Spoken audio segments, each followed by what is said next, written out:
ازيكم عاملين ايه؟ رجعت لكم فيديو جديد النهارده. معانا نعمل سمك وجمبري بطريقه مختلفه وسريعه ولذيذه. والرز الصياديه. يلا بينا نشوف الطريقه مع بعض. معايا هنا سمكتين متنضفين كويس، وجهزت الخلطه بتاعتي: توم وفلفل اخضر وفلفل احمر وليمون وكزبرة وكمون. وبفتح كده بفتح كده بالراحة بالسكينة. افتحها، انا عايزة افتحها خالص عشان احط التتبيلة بتاعتها في كل حتة من جوه كمان، عشان تتشرب التتبيلة كويس، لان التتبيلة دي طعمها حلو قوي. وشوية شطة، انا حاطة عليها شوية شطة. اللي عايز يحط شطة ماشي، بس انا بحب شطة يعني مع السمك. هفتحها كده كويس، هفتحها خالص زي ما انتوا هتشوفوا كده،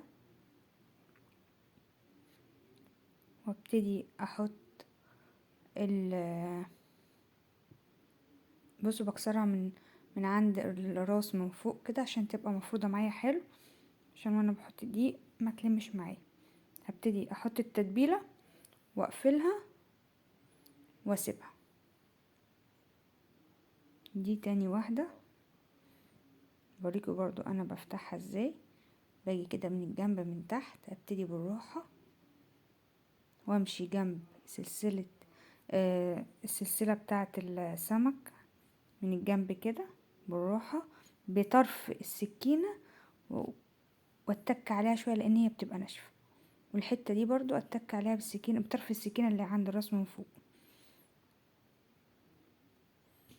وابتدي امشي كده بالراحة جنبها لحد ما اخليها من عند السلسلة، واتك على الراس من فوق عشان تتفتح معايا قوي.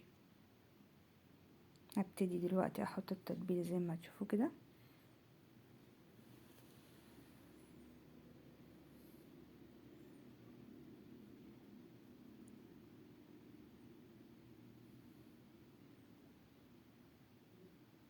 معلش هي الاضاءة، انا عشان كنت بصور لوحدي فما كنتش شايفة انا الكاميرا مظبوطة ولا لا، غصب عني سامحوني في دي. هبتدي كده احطها زي ما انتم شايفين تتبيله، ويقفله واسيبه يتبل شويه، وهنعمل رز مع بعض. الرز سهل جدا وطريقته وسريع جدا وطريقته حلوه ويبقى طعمه جميل.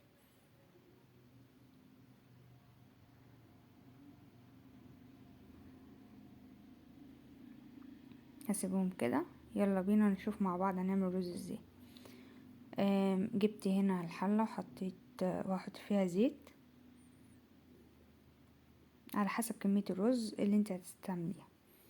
ومعايا بصلايه متوسطة مبشورة او مضروبة في الكبة، وهنزل عليها واحمرها كويس.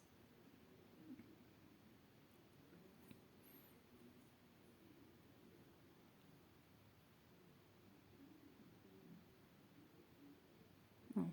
هبتدي كده احمرها لحد ما تدبل معانا، لحد ما توصل للون الذهبي او البني الفاتح.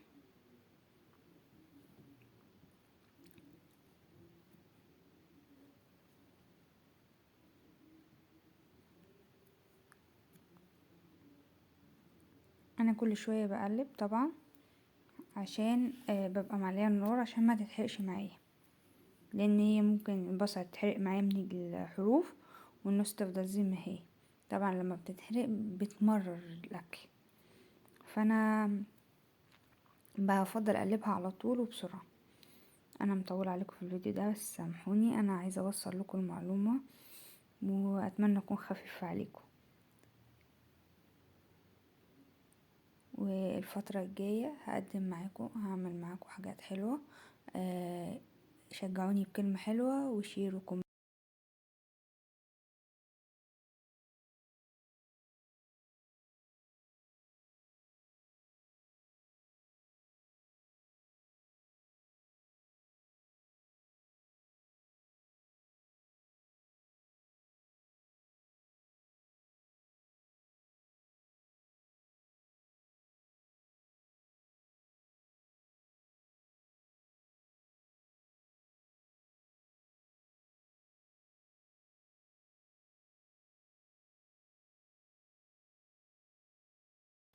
زي ما انتم شايفين كده. هنا البصلة بدأت تدبل معايا،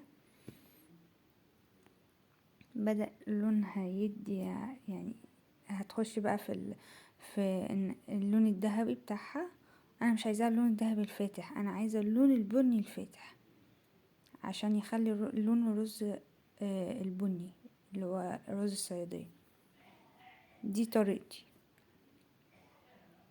بصوا زي ما بقولكوا كده، هي بتبتدي البصلة تحمر من الجناب، وبتبقى في النص زي ما هي، متبقاش احمرت. فلما تقلبيها على طول ودي تبقى فيها ما تنسيهاش، بتبتدي بقى ايه كلها تاخد لون واحد.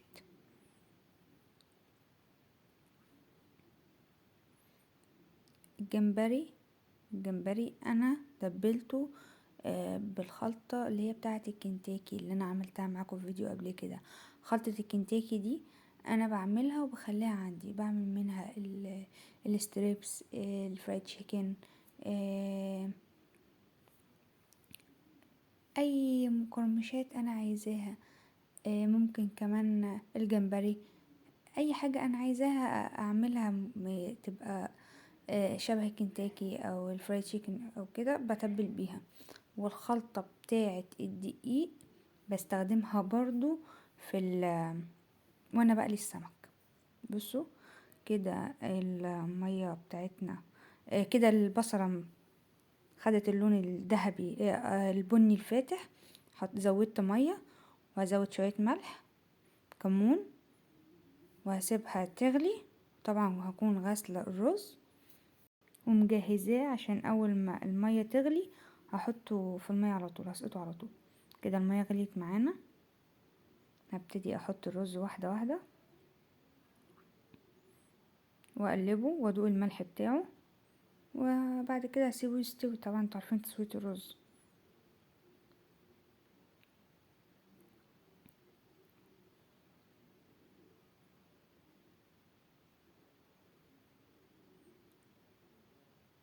كده هبتدي ادوقه معاكم، اشوف الملح لو مظبوط تمام، عايز شوية ملح بضيف له ملح. هغطيه واسيبه يغلي لحد ما يتشرب، وانقله على عين صغيرة زي ما انتوا شايفين كده. اتشرب معانا، هوطي عليه انقله على عين صغيرة. يلا بينا نشوف السمك.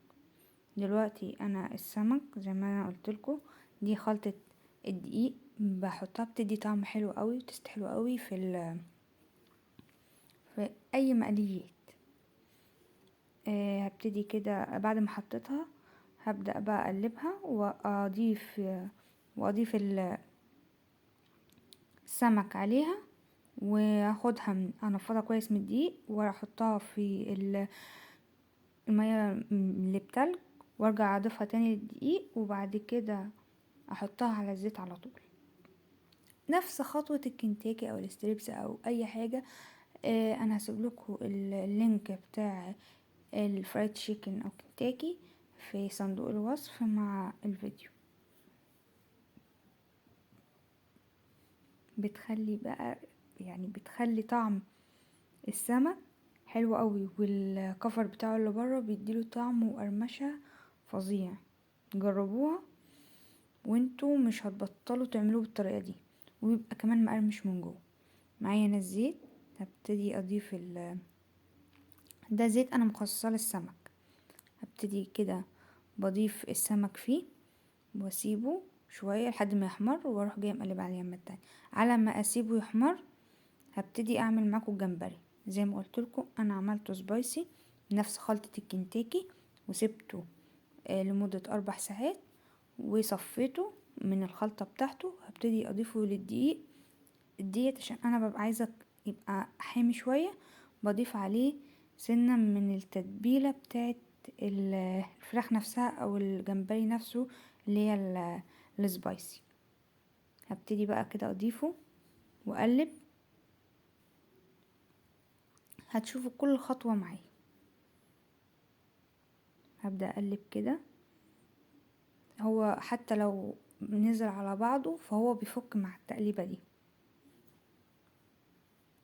وطبعا عشان هو صغير فانا بجيب مصفى وبعد كده بحطها في قلب الطبق اللي فيه مية بتلج ثانية واحدة واطلعه على طول، وارجع اضيفها على الدقيق مرة تانية، وبعد كده بشيلهم احطهم على الطاسة على طول زي ما هتشوفوا معايا كده دلوقتي. وبرجع مرة تانية اسفة على التصوير غصب عني، ساعات ببقى بصور وانا مش واخدة بالي من الصورة اذا كانت مظبوطة ولا لا. هبدأ كده اجيب المصفى واصفيه من الدقيق كويس، عشان انا مش عايزة اي دقيق زيادة، اي دقيق زيادة هيخليه مكلكع.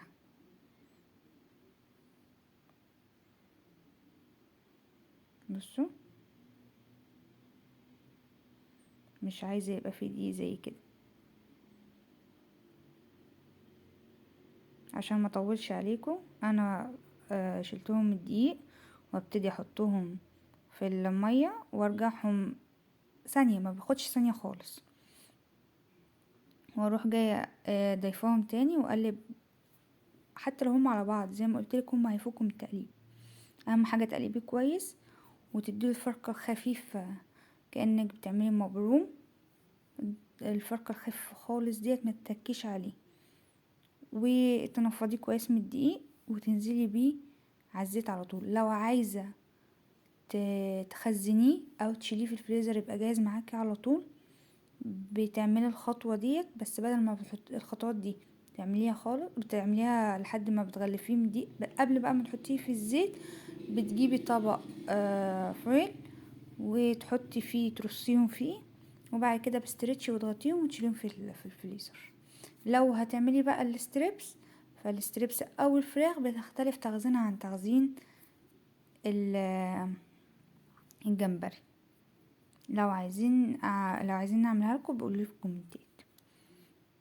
زي ما انتم شايفين كده انا ببتدي اشيله من الدقيق، نفضه كويس جدا. انا هنا كنت بوريه لكم اعمل ازاي. طبعا هتشوفوه برضو في التصوير النهائي.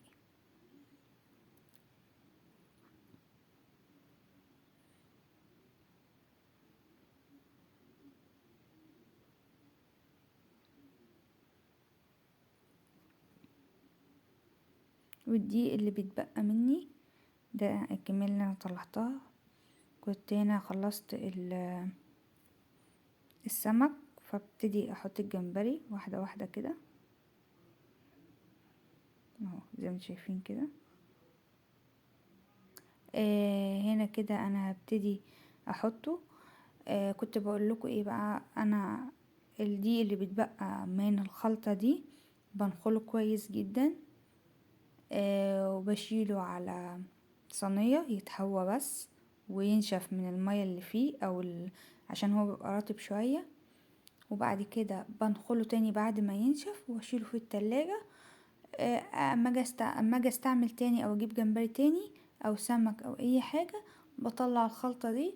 ولو حبيت لو محتاجة دقيق تاني بزود عليها شوية دقيق، ما بتترميش خالص. يعني لو اتبقى صدفة ان هو اتبقى معاك شوية دقيق فبعمل الحركة دي. فالخطوة دي بقى كانت شمح كده من الزيت كويس، وابتدي اقلبه عشان ياخد لون من الناحيتين لان الزيت ما كانش كافي. هو يفضل يتعمل زي الكنتاكي كده في زيت غزير، بس انا كنت مكان السمك فانا ما كنتش عايزه احط زيت تاني. هبتدي هنا بقى كده اي حاجه عندك، مصفى او اي حاجه تشيلي بيها تكون عشان تنزل الزيت، لان ده صغير مش واحده واحده هتشيليها بالمساك، عشان لو عملتي كده هيتحرق معانا. هبتدي انزل دفعه تانية هقليها برضو، كنت جهزتها. بجهز في طبق على ما الدفعة الاولى يعني على ما في الطاسة يستوي اكون جهزت عشان الزيت ما يتحرقش. ما بياخدش وقت خالص ويبقى طعمه جميل. لو جربتيه كده مش هتبطلي تعمليه غير وهو مقلي بالطريقة دي.